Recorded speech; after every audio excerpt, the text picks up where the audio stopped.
бал арасы Құранда мысал ретінде айтылады. Аллах хикмет ретінде бағанағыдай омыраумен жүретін, төрт аяқпен жүретін жаратылыстарды да хикмет қылып айтады. Бірақ соның ішінде екі аяқ иесі алып, көркем бейнеде жаратқан Алла Тағалаға сансыз шүкірлер болсын. Алла Тағала сол адам заты қылып жаратқаннан кейін де сол адамдардың ішіндегі таңдаулы, өзіне лайықты, қол өзін таныған пайғамбарымыздың үмметі болуға нәсіп қылған, иншалла жамағаттардан болуған, шәкірттерден болуды Алла сіздермен бірге нәсіп еткен екен иншалла. Міне сол нығметтерді біз бағалайық, шүкір етейік, шүкіршілігімізді арттырайық. Қайсы бір нығметке біз шүкіршілік ететін болсақ, Алла сол шүкіршілігімізді иншалла ескеріп, нығметімізді арттырып еселеп қояды иншалла. Біз білім, денсаулық, амандық, тыныштық, ата-анамыздың осындай сізбен бізді осындай медреселерге білім алуға жіберудегі үлкен бір құндылықтар жатқандығын, ата-анамыз сізбен біздің бойымызда үлкен бір хаққылары бар, бірақ біздің де ол ата-анамыздың алдында хаққылары бар екендігін ұмытпауымыз керек иншалла.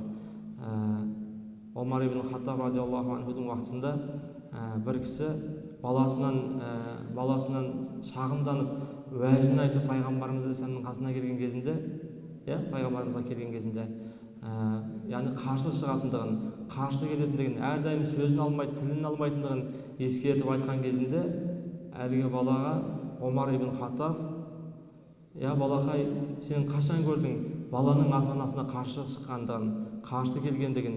Ол ата-анаң ғой, сенің өмірге келуге себеп болған. Оған сен итағат етіп, оған бойсынып, және де оған қызмет қылып, осындай жақсы амалдар істе деп, әлгі балаға насихат айтып тұрған кезінде, Омар ибн Хаттабқа әлгі жас бала еш екіленбестен, яғни мен түсіндім, сіздің айтып тұрғаныңыз ол баланың әке шешесінің алдындағы міндеттері, ал енді әке шешенің баласының алдындағы міндеттері бар емес пе деп.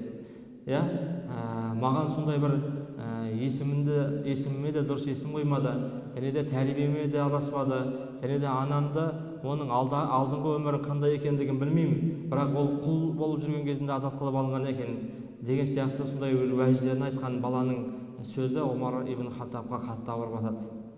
Міне осылайша, құрметті шәкірттер, яғни тікелей ата-ананың да балаларының қамын ойлап, ертең осы балдарымыз үлкен бір азамат болсын, тұлға болсын, иншалла еліне, дініне пайдасы тиетін азаматтар болсын деп, иншалла осындай рухани ортаға, медресеге тәлім алсын, дінін үйренсін, Құран үйренсін, Раббысын танысын, ақ пен қараны ажыратсын деген сияқты ниетпен келіп беріп отыр иншалла.